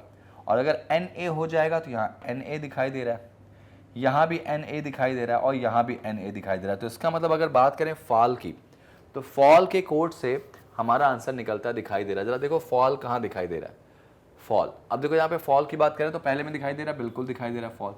सेकेंड वाले में है क्या, बिल्कुल दिखाई दे रहा है फॉल। थर्ड वाले में है क्या, बिल्कुल दिखाई दे रहा है फॉल। चौथे में है क्या, नहीं। तो फर्स्ट सेकेंड थर्ड में कॉमन देखो क्या आ रहा है, टीवी हो नहीं सकता, L B R B N, N A होगा नहीं, एन ए भी हटा दो। तो एल बी और आर ए, एल बी और आर बी, आप नोटिस करो इसमें बेटा एल बी ही कॉमन दिख रहा मुझे, और थर्ड वाले में भी देखो एल बी कॉमन दिख रहा, एल बी। ठीक है, तो इसका क्वेश्चन का आंसर क्या हो जाएगा, एल बी हो जाएगा, फॉल हो जाएगा एल बी के साथ। और अगर एल बी हो गया तो यहाँ पे एल बी दिखाई दे रहा है, यहाँ नहीं दिखाई दे रहा, कैंसिल कर लें। और इसमें देखो इसमें एल बी नहीं है, ये भी कैंसिल कर दें। तो आंसर क्या आएगा, ऑप्शन नंबर सी। देखो क्वेश्चन थोड़ा सा घुमाने की कोशिश किए गए हैं यहाँ पर। अब डे बाय डे क्वेश्चन का लेवल थोड़ा सा बढ़ाया जा रहा है। जैसे यहाँ पे ये बोला गया इंटरचेंज कर दो, हो सकता है 2 वर्ड है जिनको इंटरचेंज करके आप आंसर निकालने को बोल दें। ठीक है ना, इसका आंसर क्या आएगा, ऑप्शन नंबर सी। भाई ये याद रखना है, इनसे 5 क्वेश्चन आएंगे और ये क्वेश्चन आपका पीओ लेवल का है। और आप कह सकते हो कि आईबीपीएस क्लर्क में भी ऐसे क्वेश्चन आपको मिल सकते हैं। लो भाई आगे देखो यहाँ पे, if theatre pollution fall start is coded as, ये दे दिया गया, then what will be the code for causing. Causing का कोड क्या होगा, मेरे ख्याल से ढूंढो जल्दी से। कॉजिंग, देखो भाई कॉजिंग कहाँ दिखाई दे रहा है, तो फर्स्ट वाले में कॉजिंग है क्या, नहीं। फर्स्ट वाले में कॉजिंग है क्या, नहीं, कॉजिंग नहीं है। थर्ड वाले में कॉजिंग है क्या, नहीं है। सेकेंड वाले में, थर्ड वाले में है क्या, कॉजिंग नहीं है। फोर्थ वाले में है, फोर्थ वाले में, तो इसका कोड भी इसमें कॉमन होगा। तो एक ऐसा कोड जो सिर्फ लास्ट में दिखाई दे, तो एस एन, एस एन ऊपर दिखाई दे रहा है, नहीं होगा। डब्ल्यू आई, डब्ल्यू आई कहीं दिख रहा था क्या, डब्ल्यू आई फर्स्ट में नहीं है, डब्ल्यू आई सेकेंड में नहीं है, डब्ल्यू आई थर्ड में नहीं है, डब्ल्यू आई हमको सिर्फ फोर्थ में दिखाई दे रहा है, फोर्थ में दिखाई दे रहा है। ठीक है, और कोई कोड देखो, U R, U R first में नहीं है, यू आर की बात करूं तो सेकेंड में नहीं है, यू आर की बात करूं तो थर्ड में नहीं है, तो यू आर भी यहाँ पे दिखाई दे रहा है। लेकिन नोटिस करोगे तो यहाँ पे आपका कुछ कोड ऐसा है जो कॉमन दिखाई दे रहा है भाई। अच्छा एक बात बताओ, एक बात बताओ, डब्ल्यू आई की बात करें तो डब्ल्यू आई यहाँ पे दिखाई दे रहा है मुझे। अगर मैं एक्स्ट्रा कोड की बात करूं तो जरा सोचो, कॉजिंग का कोड, अब ऑब्वियसली बात है डब्ल्यू आई यहाँ दिखाई दिया, तो इनमें और इनमें कोई कॉमन दिख रहा है क्या, noise causing pollution start, theatre pollution fall start. तो आप नोटिस करोगे पॉल्यूशन और स्टार्ट जो है वहां पे कॉमन दिख रहा है, तो डब्ल्यू आई उनका कोड हो सकता है। तो कॉजिंग का कोड डब्ल्यू आई नहीं होगा भाई, तो इसका मतलब बचा क्या, यू आर बच गया। एन ए की बात करें क्या, एन ए, एन ए ऊपर कहीं दिखाई दे रहा, हाँ दिखाई दे रहा, कैंसिल होगा, आंसर इज यू आर हो जाएगा, यू आर हो जाएगा। क्यों, क्योंकि भाई अगर मान लो आपसे पूछा जाए कि स्टार्ट का कोड निकालो, सपोज किसका कोड निकालो बेटा, स्टार्ट का, स्टार्ट का कोड क्या हो जाएगा, स्टार्ट का मतलब कहाँ दिख रहा है आपको, स्टार्ट यहाँ दिखाई दे रहा है, स्टार्ट यहाँ दिखाई दे रहा है, और थर्ड में नहीं है, फोर्थ में दिखाई दे रहा है स्टार्ट। तो न इसमें स्टार्ट तो खैर कई जगह कॉमन दिख रहा है इसमें, है ना। और कोई देखा जाए इसमें तो पॉल्यूशन की बात करें, पॉल्यूशन, जी हाँ पॉल्यूशन आपको कहीं दिखाई नहीं दे रहा, तो जो पॉल्यूशन का कोड होगा ना, इससे और इनसे मिला के आप क्या टिक करोगे, डब्ल्यू आई टिक कर दोगे। तो इसका मतलब ये वाला कोड तो कंफर्म यू आर हो जाएगा। ठीक है ना, हिंट देके आपको क्वेश्चन निकालने को बोलेगा और उसके बेसिस पे आप क्वेश्चन निकाल लोगे। लो भाई एक और ट्राई करो जरा। नेक्स्ट आपको पूछा गया मेक पीपल नॉइज लो, मेक पीपल नॉइज लो का कोड क्या हो जाएगा, क्या हो जाएगा बताओ जरा। चलो देखो जरा यहां पे देख लेते हैं, मेक पीपल नॉइज लो। अब जरा सबसे पहले काम करते हैं, मेक्स का कोड निकालते हैं। तो देखो भाई यहां पे फर्स्ट वाले में मेक्स नहीं है, सेकेंड वाले में मेक्स आपको दिखाई दे रहा है, यहां पे है। थर्ड वाले में बात करें थिएटर फुल नॉइज नहीं है, फोर्थ वाले में बात करें तो फोर्थ में भी मेक्स नहीं। तो इसका मतलब मेक्स जो है सिर्फ सेकंड में दिखाई दे रहा, तो इसका कोड भी सिर्फ सेकंड में कॉमन होगा। तो ना HTESLB, ना ऊपर दिखाई दे रहा भाई ना, तो ये तो नहीं होगा। HT का कोड क्या होगा भाई, HT, यहां पे देखो एक्चुअली SN है, ये हिंदी में आ गया SN, WI, UR और NA। ठीक है ना, तो ऐसे भी नहीं होगा। यहां पे HT कहीं दिख रहा क्या, नहीं, ये हो सकता है। ES कहां दिखाई दे रहा है भाई, जल्दी बताओ। ES पहले वाले में ES नहीं है, थर्ड वाले में ES नहीं है, फोर्थ वाले में भी ES नहीं है, तो इसका मतलब ये हो जाएगा कि HT के साथ साथ ES हो सकता है। अच्छा LB तो दिख रहा है आपको कई जगह, LB नहीं होगा। एक बार जरा चेक कर लो कि यहाँ पे मेक्स के साथ साथ क्या कोई ऐसा और शब्द है जो सिर्फ सेकंड में दिखाई दे रहा है। तो स्टार्ट की बात करें, स्टार्ट आपका कहीं और है क्या, तो हाँ स्टार्ट तो फर्स्ट में ही, स्टार्ट छोड़ दो। पीपल, पीपल की बात करें भाई, यहाँ पे देखो पीपल, पीपल जो देखो हमारा लास्ट में नहीं है, पीपल थर्ड में नहीं है, पीपल सेकंड में है, पीपल फर्स्ट में नहीं, तो हाँ इसका मतलब ये मान सकता हूँ मैं। तो मेक्स पीपल का कोड यहाँ पे या तो HT या तो ES हो जाएगा। ठीक है, काम करेंगे तो मेक्स पीपल का HT और ES हो जाएगा। इनमें से कौन सा एग्जैक्टली हम नहीं बना सकते, तो HT ES मुझे यहाँ पे दिखाई दे रहा है क्या, नहीं, HT ES बाकी जगह दिखाई दे रहा है। ठीक है ना। नॉइज लो, एक काम करो, चलो निकालो नॉइज का कोड। नॉइज का कोड क्या हो जाएगा जरा बता दो। नॉइज, तो आपको नॉइज कहाँ दिखाई दे रहा है भाई, जरा देखो जल्दी से। और अक्सर आजकल क्वेश्चन एग्जाम में ना एकदम सीधे सीधे नहीं दिखता, वो ऐसे ही देगा ऑप्शन में आपको, ताकि आपको ढूंढना पड़े, टाइम लगे, इरिटेटिंग आपको हो जाए, यहाँ पे माहौल बन जाए। लेकिन आपको यहाँ पेशेंस से अच्छे से करना है। किसका ढूंढो भाई, नॉइज का। नॉइज आपको देखो यहाँ दिखाई दे रहा है, लास्ट वाले में देखो ना, दिखाई दे रहा है ना नॉइज, लास्ट वाले में नॉइज दिखाई दे रहा है बेटा। इसके अलावा इसके ऊपर अगर चले तो नॉइज इसके ऊपर वाले में तो नहीं है क्या, थिएटर फॉल ऑफ नॉइज है भाई, थिएटर फॉल ऑफ नॉइज है, सबसे स्टार्ट वाले में नहीं है, सेकंड वाले में भी नहीं है, इसका मतलब थर्ड और फोर्थ में दिखाई दे रहा। तो थर्ड और फोर्थ में कॉमन क्या दिखाई दे रहा है भाई, थर्ड और फोर्थ में कॉमन क्या दिखाई दे रहा है, RB नहीं है, LB नहीं है, NB नहीं है, SN दिखाई दे रहा भाई कॉमन इनमें। तो SN कोड हो जाएगा किसका, नॉइस का। SN के साथ मुझे देखो कहाँ पे दिख रहा भाई, ये एक ऑप्शन गया, ठीक है, ये ऑप्शन भी गया और ये ऑप्शन भी गया, तो आंसर क्या आएगा इसका, option number B। Answer is HT ES SN AC। अब देखो एक और बताना था मुझे, किसका, लो का। लो कहीं दिखाई दे रहा है क्या इसमें, लो वर्ड कहीं दिखाई दे रहा है क्या, देखो जरा सा। फर्स्ट में लो नहीं है, सेकंड में भी नहीं है, थर्ड में भी नहीं है, फोर्थ में भी नहीं। अगर फोर्थ में भी लो नहीं है तो इसका एक जो कोड होगा वो एक ऐसा कोड होगा जो कहीं कॉमन ना हो, कहीं पे कॉमन ना हो। कौन सा आंसर था मेरा भाई, ये आंसर था ना, ये तो गलत है, ये है, हाँ ना। तो AC जो है वो आपको कहीं दिखाई दे रहा है क्या, AC। फर्स्ट वाले में AC नहीं है, सेकंड में AC नहीं, थर्ड में AC नहीं और लास्ट वाले में भी AC नहीं। तो भाई अगर लो है नहीं तो उसका कोड भी नहीं होगा, तो इसका आंसर क्या आ जाएगा, ऑप्शन नंबर B। ठीक है, ऑप्शन नंबर B।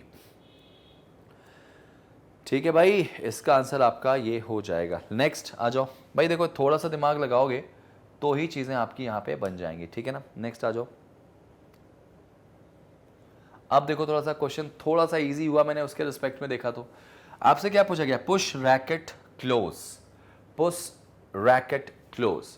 तो पुश रैकेट क्लोज का कोड क्या हो जाएगा, मैं यहाँ पे देखो, यहाँ पे बनाने की कोशिश करो, मैं बता रहा हूँ इसको, देखो ध्यान से, आप बना ही चुके होंगे मेरे ख्याल से, वीडियो को पॉज करके आप बनाया करो, मैं बोलूँ या ना बोलूँ। ठीक है भाई, आपको निकालना है किसका, पुश। तो सबसे पहले पुश वर्ड कहाँ दिखाई दे रहा है, पुश वर्ड फर्स्ट में है क्या, देखो फर्स्ट में नहीं है। पुश वर्ड सेकंड में है क्या, हाँ है, और सेकंड वाले में रैकेट भी है। ठीक है, पुश की बात करते हैं अभी जरा सा। पुश जो है वो हमारा थर्ड में भी है, पुश हमारा जो है वो सेकंड में है, पुश हमारा थर्ड में है, बस। तो बस सेकंड और थर्ड में कौन सा कॉमन दिख रहा है, देखो जरा सा, इन तीन में कॉमन क्या दिखाई दे रहा है, UA नहीं है, OO नहीं है, QA है। तो इसका मतलब आंसर आएगा इसका QA। और अगर QA आएगा तो पहला ऑप्शन कैंसिल, दूसरा कैंसिल, तीसरा कैंसिल, नहीं तीसरे में QA है ना, तीसरे में QA है, चौथे में भी QA है। ठीक है, आगे देखो जरा सा, मेरे ख्याल से पुश के बाद रैकेट था ना, रैकेट देखो कहाँ दिखाई दे रहा है, पुश के बाद अगर बात करें रैकेट की तो रैकेट हमको दिखाई दे रहा है कहाँ पे, यहाँ पे सेकंड में। रैकेट जो है वो हमको सेकंड के अलावा और कहीं दिखाई दे रहा है, फोर्थ में। तो सेकंड और फोर्थ में कौन सा कोड कॉमन, जरा देखो तो, इन तीनों में और इसके बाद इन चारों में कॉमन क्या दिख रहा है, SU नहीं है, UA नहीं है, ठीक है, OO है और QA नहीं। तो इसका मतलब OO चाहिए मुझे, तो QA के साथ मुझे OO चाहिए भाई, QA के साथ OO यहाँ नहीं।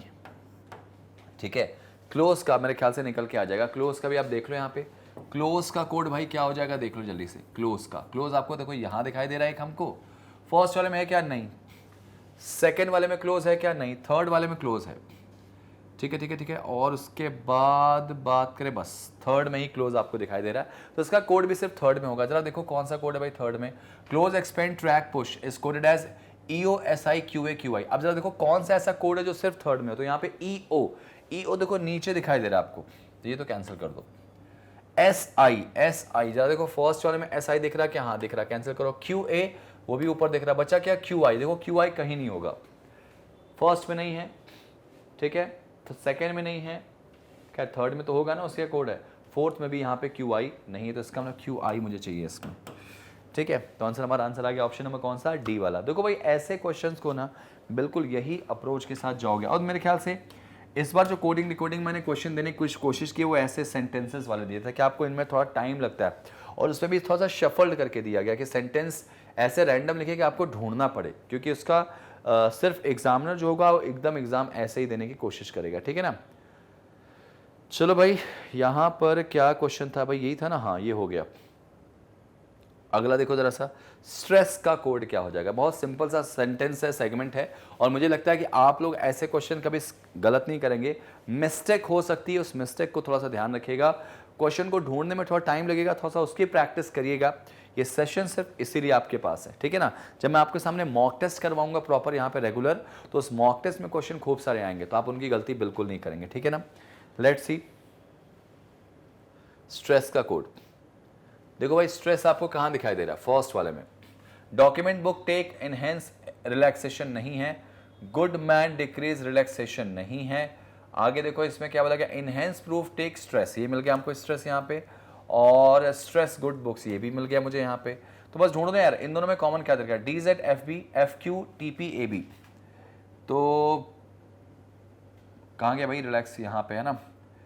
तो DZ इसमें है क्या, नहीं है। FQ है क्या, नहीं है। TP है क्या, नहीं है। AB इसका कोड कहाँ दिख रहा है भाई, ठीक है, अच्छा ये है ना FQ, यहाँ पे देखो ध्यान से, तो FQ कॉमन दिख रहा है इसमें, देखो ना इनमें FQ कॉमन दिख रहा है, और FQ देखो ऊपर कहीं दिखाई नहीं देगा आपको, FQ ऊपर कहीं दिखाई नहीं देगा, तो इसका मतलब इसका कोड हो जाएगा FQ, ठीक है। सिंपल सा क्वेश्चन था और आपने इसको बहुत ही स्मूथली बनाया होगा, बनाने के बाद आपका आंसर आ चुका होगा। नेक्स्ट भाई देखो क्वेश्चन बनाते समय आपको हमेशा इस बात का ध्यान रखना होता है कि क्वेश्चन कैसे करना है, कैसे नहीं करना है, क्या अप्रोच होगा, क्या नहीं होगा। सारे क्वेश्चंस आपको मैंने दिखाए, और आज का जो सेशन था उस सेशन में चाहे वो ब्लड रिलेशन हो, चाहे वो हमारा कोडिंग डिकोडिंग हो, थोड़ा सा लेवल अप करने की कोशिश की मैंने, क्योंकि ये रखिएगा कि थोड़ा सा लेवल जो होगा वो बहुत भारी पड़ता है अगर एग्जाम के पॉइंट ऑफ व्यू से बात करें। तो बस प्रैक्टिस करते रहो, जितनी अच्छी प्रैक्टिस करोगे परफेक्शन आपको उतनी अच्छी आएगी, ठीक है ना।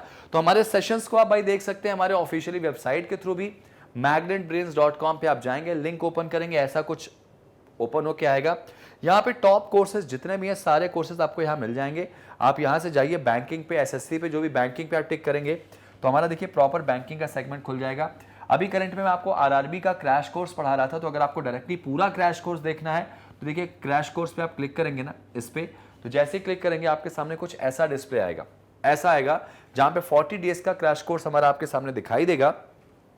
सारे वीडियोस आपको यहां से मिल जाएंगे, चाहे वो मैथ्स के हो, चाहे वो रीजनिंग के हो। आप रीजनिंग पे क्लिक करेंगे, जैसे ही आप रीजनिंग पे क्लिक करते हैं मान लीजिए, तो आपको रीजनिंग का सेशन पूरा खुल के आ जाएगा। वो भी याद रखिएगा डे 1 से, देखिए पूरे डे 1 से आ जाएगा। हम लोगों ने लगभग आधा सफर तय कर लिया 15 दिन का, और डे 1 से आपको पूरा सेशन मिल जाएगा, पूरे प्लेलिस्ट मिल जाएगी। आप जरा जाइए देखिए आराम से, सेशन देखने के बाद उसको नेक्स्ट पे जाके आप नेक्स्ट पे आ सकते हैं। तो कुल मिला जुला की जो स्टोरी है, ये जो कहानी है, इस पूरी कहानी को बहुत अच्छे से एंजॉय करेंगे आप। सिर्फ और सिर्फ पढ़ना है, और सिर्फ पढ़ना इसलिए नहीं है क्योंकि हम पढ़ रहे हैं, पढ़ना इसलिए क्योंकि सिलेक्शन लेना है, ठीक है भाई। तो अगर आपको सेशन अच्छा लगा हो, आपको मजा आया हो, थोड़ा सा सीखने मिला और हमारी मेहनत पसंद आई हो, तो सेशन को लाइक कर लो यार, शेयर जरूर कर देना और सब्सक्राइब कर लेना, क्योंकि ये सब कुछ आपको कंप्लीटली फ्री दे रहा है। और याद रखना, अगर ऑनलाइन प्लेटफॉर्म की बात करें तो मैग्नेट ब्रेन्स एक ऐसा ऑनलाइन प्लेटफॉर्म चैनल है जो सिर्फ आपको फ्री एजुकेशन देता है। सिर्फ प्रीलिम्स नहीं, मेंस भी देगा, और हर एग्जाम्स की प्रिपरेशन हम आपके कराएंगे बिल्कुल फ्री। तो हमारी फीस आपको हमेशा की तरह मैं कहता हूं कि बस लाइक और शेयर और सब्सक्राइब कर दो, ये हमारी फीस है। क्वालिटी कंटेंट के साथ फ्री एजुकेशन सिर्फ मैग्नेट ब्रेन्स देता है, और मैग्नेट ब्रेन्स के कॉम्पिटिशन चैनल पे आप यहां पे आके प्रॉपर सेगमेंट देख सकते हैं, अपने एग्जाम की एक सीट पक्की कर सकते हैं। मिलते हैं अगली क्लास में डे 16 के साथ, और देखिए डे 16 में क्या धमाका मैं आपके सामने करता हूं। मिलते हैं डे 16 पे, तब तक प्रैक्टिस करते रहिए और बिल्कुल पॉजिटिव एटीट्यूड के साथ अपने एग्जाम्स की तैयारी कीजिए। Thank you so much guys and जय हिंद।